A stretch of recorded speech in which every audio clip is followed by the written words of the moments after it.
Hi again! Welcome to part 3 of my Japan journal tour. So we left off with me buying ink and going to Mr. Donut. And I believe mochikaeri is how you say to go. That was a really good learn for me. Alright, so the other cool thing that happened while we were in Sasuzuka? No, it was Hatagaya. So in The Devil's a Part-Timer, Mao works at the McDonald's near the Hatagaya train station. So I obviously, the McDonald's. Did I say McDonald's? That's not what I meant. He works at the McDonald's, in case that's not what I said. So obviously I wanted to eat at a McDonald's near the Hatagaya train station. And I found there's an actual photograph of the corner, and it's in a little shopping arcade district, just like in the show, obviously, because it's based on real places. And if you know the show, you know that there's a rivalry between the McDonald's on the corner and the Kentucky Fried Chicken across the street. The Kentucky Fried Chicken in real life, excuse me, is a doutor, which I love. And the place on the corner is it was a Moe's-burger, and it's not anymore. It's like a laundromat now or something. But there was a McDonald's in the train station itself, so obviously we had dinner there because why wouldn't I? Oh, hold on. Okay, sorry about that. So anyway, I forgot what I was saying. So I'm just gonna go to Sunshine Aquarium, which is what we did the next day. I really, really love Sunshine Aquarium. And it's in Sunshine City, and it's actually on the roof of one of the buildings. And it was so cool. We got there just in time for the sea lion show, and so they did their little, their barks and their flipper things. It was really cool. There's a tank there, and this is a picture of it, and then this is a picture that I took of it.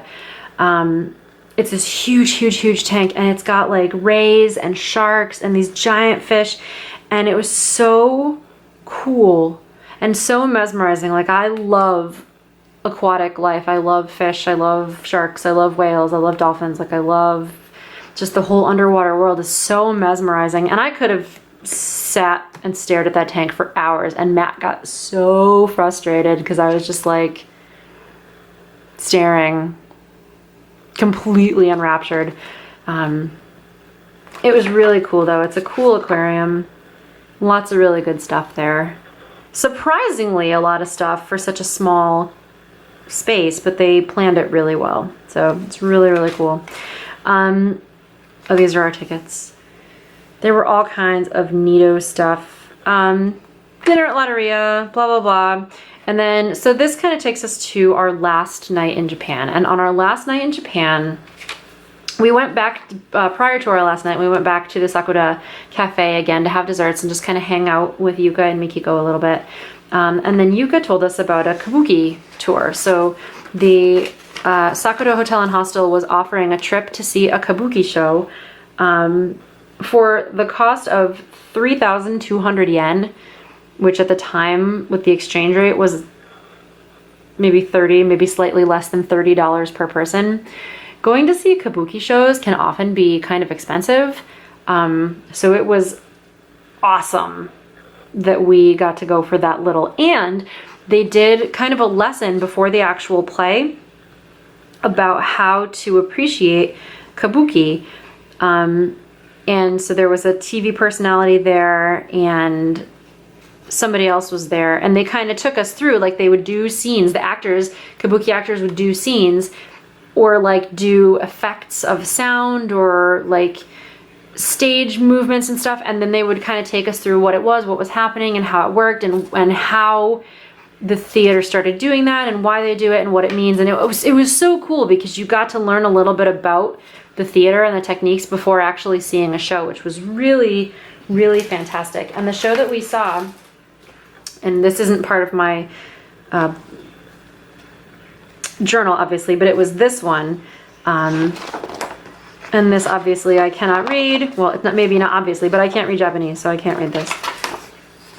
But there is a thing in English. So there's a thing about what is kabuki. We saw Sakanaya Sagoro, which I think is Sogoro the fishmonger. And it tells you kind of what kabuki is and highlights of the program that we saw and a synopsis of the story of the play. And I guess this started out as a puppet play and it was so popular that they made it for real people. And I just love this image of Sogoro. He's so cute.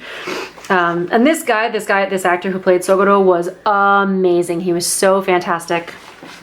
I really, really loved watching him. There was an English audio aid to help. It kind of gave a voiceover of like, this is what's happening in the play right now, blah, blah, blah, blah, blah. So it would kind of narrate over the play in your ear. And I turned it off early on. I mean, I grew up doing theater. I trust the actors to tell me a story. Even if I don't speak the language, I trust the actors to tell me the story anyway. And they did. They did not fail me. I knew what was going on. And Matt kept like elbowing me and saying, you're missing things, you're missing things. But there was a sort of a summary of each scene on like a screen above the stage. So it would kind of basically say like, this is happening. And I didn't get the little nitty gritty details, but I didn't need them because the actors gave them to me. So it was an excellent performance. Everybody was fantastic and it was really, really cool. So this is my ticket envelope. This is my ticket to the show. So we were in the large theater within the National Theater, which was awesome. And we were right next to I don't remember what it's called. It's the wood piece of the stage. It's the piece of stage that runs out into the audience and right to the back of the theater. I don't remember what it's called, but if the stage where the play took place was primarily here, and this was that wood bit, we were like right here. So we were right next to the stage. So anytime any action happened on this piece of the stage, we were right. I mean, I could smell the actors. It was so cool. I could smell their makeup and their costumes, and it was really, really, really neat, especially for somebody who grew up doing a lot of theater, because they also had a stamp, just like Tokyo Tower did, but this is a little kabuki guy. And just pieces that I cut out from another brochure to commemorate. It was such a cool show. And then we left the day after that. We packed our bags and got on the Keisei line. We went to Narita. I stopped at the Travelers Factory Airport store, because why would you not? And I got a couple of last minute things that I barely had room for, but I somehow managed to shove them into my bag. My carry-on suitcase was so heavy that I ended up having to check it along with the large suitcase that I'd purchased because I bought a lot of stationery. So yeah. And then that's it. That's it for the journaling. And then the rest of the pages I filled with ephemera, so I can just take you through those real quick. These are washi tapes from the Travelers Factory. These are just some general washi tapes. I like this turtle one. This is all animals. There's another one that's botanical. This is a postcard from the Uguisu store. And there's some washi tapes under here, which I got all of these from Bic Camera, actually. Shockingly enough. There was a little Bic Camera branch stationery store near the Ikebukuro train station, and I found all these cool washis that I hadn't been able to find anywhere else, except for this one. This one came from Loft. Some more washis. This one is a Pikachu washi from the Pokemon Center. This one, if you watch Natsume Yujincho, you'll recognize this kitty. This is Nyanko Sensei, who I love. Here's some Pokemon. This is also from the Pokemon Center. This is a classic-y book plate, which I wanted to keep, so I took one and didn't put it in a book. This is a chocolate that has been around in Japan for ages. One of my Japanese friends, who's older than I am, was telling me that she remembers, when she was a kid, this was always such a treat. And it's been our 90th anniversary. So Meiji's been around for almost 100 years, which isn't a long time in Japan, but still pretty cool. More washi tapes. Most of these came from either Loft or Tokyo Hands. There is more washi tape. These are just some labels from washi tape. These are labels from a roll sticker, and this is Ohagiyama, I think his name is, and he's a sumo character who is, he likes to be healthy and he likes to eat stew, and I just think he's the cutest thing. Like, I don't know what it is about him, but I'm just completely in love with him. He's so cute. My Travelers Factory stamps, the 4 that I bought in Japan. This is a Faces stamp, which is cool. It's one stamp, but it's a soft rubber, so if you squeeze it, it can make different faces. So I kind of experimented with that here. This is a little Hallmark sticky note of a little lion, but I found that at the loft in also Ikebukuro. Sailor Moon, this actually came from a snack that I bought at the 7-Eleven, if you can see the 7-Eleven logo there. It was like wafer cookies or whatever. I bought it for the card inside. Some more classic-y paper. This is one of the things I got at the Uguisu store. Some Midori stickers. My boyfriend again, because why not? Little panda. He actually came from the Daiso in a pack of like 20. An envelope that I got. I think I got a 5 or 6 pack of, but I just wanted to keep one because it's so pretty. These are some of the papers that I got, and these come in pads, but again, I wanted to keep a sample of each. Some Sailor Moon roll notes from the exhibit at the Roppongi Hills Muri Art Center. And there was a special Sailor Moon merchandise store after the museum exhibit, and your ticket would only get you in once. Like, you could not attend, you could not shop in this store without paying to get into the exhibit and going through the exhibit first. So they were serious about this stuff. Here's some stuff from the Pokemon Center, so a little Pokemon note. These are the tags from the Froakie and the Chespin I bought. Little Pikachu. I got a Derpy Ditto Eevee because it was just so cute, and then some page flags. This is the thing that was around the neck of the bottle of the green Dakara, which I just thought was, they look so happy, I had to keep it. Frontier Spirit gives us a dream, originality and ingenuity. This is from a bag that Matt got. I have no idea what it means, but I just thought it was funny. I did buy something at the Sanrio, the little Hello Kitty stop in Sunshine City, and as a freebie, I got this little Gudetama.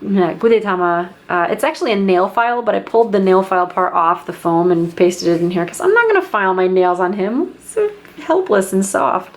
Another cheese tart thing. This is the brochure from the museum where we went to see the Sailor Moon stuff. I mean, look at that view. So cool. And then stuff from the suitcase. These are my baggage check claim cards. So we're getting towards like the dregs, the end here. Starbucks beverages. Starbucks in America used to put out stuff like this, and I think some of them still do, but it's kind of, just thought it was cool. And I liked that it has Japanese printing in it. Something that's familiar and yet foreign at the same time. Thought it was cool. And then this is paper from, wrapping paper from the Uguisu store. She actually wrapped my order in front of me when I was there, and I saved as much of the paper as I could to put in here. This is a brochure from Dutour about enjoying summer and their summer sandwich specials and coffee specials. And what else do I have in here? I think this is from the Jive Crepe place in Ikebukuro. Dutour receipt, something about setting the lock. Oh, and that's a receipt from the 7-Eleven where the ATM was, just so I could, you know, because I thought their receipts are so pretty. So I wanted to keep something because it's neat. And then this is the tag from the GU Dutour straw wrapper because yes, I am that much of a nerd. And then that's it. And one of my friends on Instagram actually created the sticker, so it's not from Japan, but it fit in so perfectly that I wanted to keep it here. So that is a very brief tour through Japan and through through Tokyo and through my traveler's notebook. I hope you guys enjoyed it, and I'll see you again soon. Bye.